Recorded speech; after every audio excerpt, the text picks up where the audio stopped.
আমি ছেড়ে দেবার ছেলে নই। মানুষ আমাকে আশীর্বাদ দিয়েছে। মানুষ, পার্টি এবং দেবাদিদেব মহাদেব, তারকনাথ, এই তিনজনকে ছাড়া আমি কারোর কাছে মাথা নোয়াবো না। 5টা অঞ্চল যেখানে 8,000 লিড পেত তৃণমূল, সেখানে 8,000 মেকআপ করে আমরা 5,000 লিড পেয়েছি। একটাই কারণ সেখানে গুন্ডারাজ চলেছে। আমি প্রপার গোটা তারকেশ্বরে বলেছি যে গুন্ডারাজ, মাতাল রাজ এই দুটো চলবে না।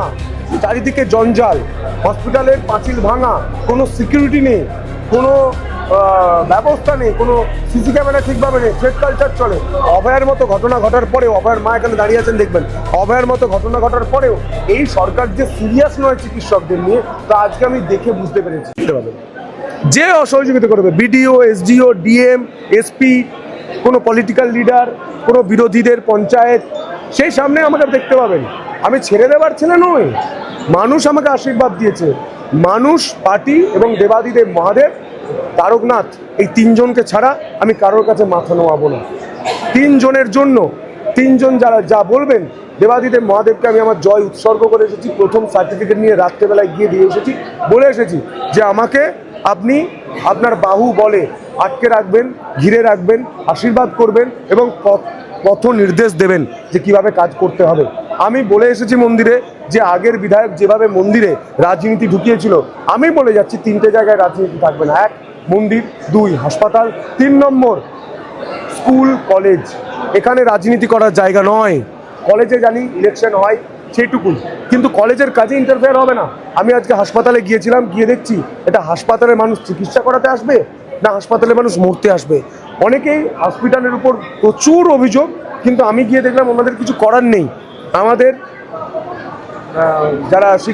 যারা চিকিৎসক রয়েছেন, যারা নার্স রয়েছেন, তাদের কাছে কোনো অস্ত্র নেই। আপনি বলুন না, তাদের কাছে কোনো মেশিন নেই, ঢাল নেই, তরোয়াল নেই, নিধিরাম সর্দার করে তাদেরকে রেখে দেওয়া হচ্ছে। আর চারিদিকে নীল সাদা রং। আমার যে গ্রুপ আছে সেখানে ছবি পাবেন, চাঙড় খুলে যেখানে অপারেশন থিয়েটার, সেখানে জল পড়ছে।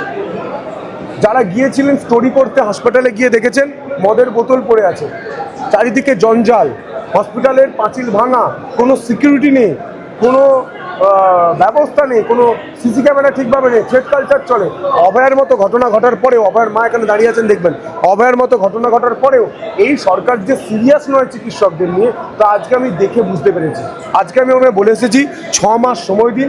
আমি আপনাদের সমস্ত যা যা বলছেন এগুলো যদি ফিল আপ করতে না পারি, 6 মাস পর আমাকে বৈঠক করে বলবেন যে এমএলএ সাহেব আপনি বলেছিলেন করতে পারেননি। আমি আমার যিনি স্বাস্থ্যমন্ত্রী হবে তার কাছে আমি পড়ে থাকবো যে ভাই আমার হাসপাতালটা করে দিতে হবে, ঠিক করে দিতে হবে। তারপর তো সুপার স্পেশালিটি, আগে পরিষেবাই নেই।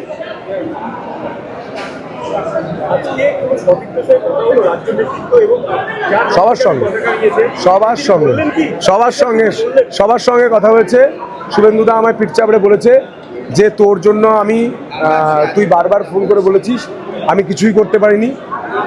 আমি অনেক বোকা দিয়েছি তোকে, সাংবাদিক জীবনেও দিয়েছি, তোর পলিটিক্যাল জীবনেও আমি তোকে প্রচুর চিৎকার করেছি, কিন্তু তুই দেখিয়ে দিচ্ছিস তুই কি ছেলে। সবার সামনে বলেছে, তুই দেখিয়ে দিচ্ছিস, প্রমাণ করে দিচ্ছিস তুই কি পারিস।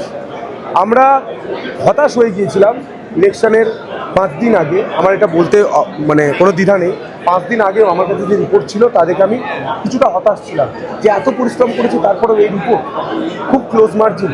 কিন্তু আমার মনে হয়েছিল, আমি দেবাদিদেব মহাদেবের কাছে চেয়েছিলাম যে এটা 25,000 হোক, কিন্তু দেবাদিদেব মহাদেব আমায় এতটা ভালোবাসে আরও 5,000 বাড়িয়ে দিয়েছে, 30,999, অর্থাৎ প্রায় 31,000-এর কাছাকাছি।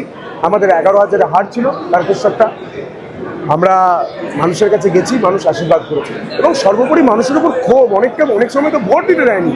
5টা অঞ্চল যেখানে, আমি পুরো একদম বিস্তারিত বলছি, 5টা অঞ্চল যেখানে 8,000 লিড পেত তৃণমূল, সেখানে 8,000 মেকআপ করে আমরা 5,000 লিড পেয়েছি। একটাই কারণ সেখানে গুন্ডারাজ চলেছে। আমি প্রপার গোটা তারকেশ্বরে বলেছি যে গুন্ডারাজ, মাতাল রাজ এই দুটো চলবে না। রাম রাজত্ব চলবে, গুন্ডারাজ, মাতাল রাজ, তোলাবাজি রাজ এটা চলবে না। এটা পার্টির গাইডলাইন নয়। অনেক বেনো জল যারা পার্টিতে ছিল না তারা আবির মেখে আমাদের কিছু ঘর দোর ভেঙেছে। আমি সবাইকে জানিয়ে রাখি, আমাদের একজন কর্মীকে আজকে খুব মারাত্মকভাবে মেরেছে। তিনি হসপিটালে ভর্তি আছেন। আমি মনে করছি হসপিটালে কী কতটা চিকিৎসা হয় জানি না। আমি ফিরে গিয়ে তাকে কলকাতায় যদি রেফার করতে হয় সেটাও করব। আমরা অভিযোগ করেছি 6 জনের মধ্যে 3 জনকে তুলেছে, 3 জনকে নাকি পুলিশ খুঁজে পাচ্ছে না। ওখানকার একজন ত্রাস আছে, সেই ব্যক্তিকে আমি প্রথম দিন নাম করে বলেছিলাম ওনাকে তুলুন, ঘর ভাঙছে। এখন পর্যন্ত পুলিশ তুলতে পারেনি, তোলেনি। আমার মনে হচ্ছে যে এখনো পর্যন্ত চটিটা তারা খুলতে পারেননি। চটি খুলবে কালকের পর, তারপর দেখব কত ধানে কত চাল। আমি চাষির ছেলে, আমি জানি কত ধানে কত চাল। আর যোগী সাহেব যেটা করেছেন মহারাজ, সেই স্টাইলে তারকেশ্বরের ট্রিটমেন্ট হবে। ওখানে যেভাবে তারকেশ্বর মন্দিরকে কেন্দ্র করে কিছু কিছু মুষ্টিমেয় দুষ্টু লোক যেভাবে মন্দিরকে কুলুষিত করছে, সেটা যেমন মহারাজরা গিয়ে সেখানকার সাধুসন্তরা গিয়ে ঠিক করবেন, তার সঙ্গে গোটা তারকেশ্বরে যে অবৈধ নেশা, অবৈধ কাজপত্র হয়, আপনারা জানেন অবৈধ মানে কি, সেগুলো সব বন্ধ হবে। না, আমরা বুলডোজারে বিশ্বাসী নই। কারণ কেন বলছি কারণ বাংলাটা ইতিমধ্যে যেভাবে তৃণমূল এবং সিপিএম বুড়িয়ে দিয়েছে, আমরাও যদি অবৈধ বুলডোজার ভাঙতে শুরু করি, অবৈধ নির্মাণ, তাহলে আর কিছু বাঁচবে না। আমি কি করেছি একটা কথা বলে দিচ্ছি, আমি কি করেছি, হসপিটালের পাশে 2.5 কোটি টাকা খরচ করে একজন তৃণমূলের নেতা মানে চামচা বাড়ি বানিয়েছে 2.5 কোটি টাকা খরচ করে। আমি হসপিটালে বলে দিয়েছি যে আপনাদের থাকতে এখানে অসুবিধা হয়, এই বাড়িটা আমি আইন মেনে অধিগ্রহণ করিয়ে, সরকারি জায়গায় তৈরি হচ্ছে, অধিগ্রহণ করিয়ে সেই জায়গায় যাতে ডাক্তার ম্যাডামরা, নার্স ম্যাডামরা থাকতে পারে সেই ব্যবস্থা করতেই হবে। উন্নতি হবে কি, করতেই হবে। মানুষ বিশ্বাস করেছে, সে বিশ্বাসের জায়গা থেকে কাজ করতে হবে।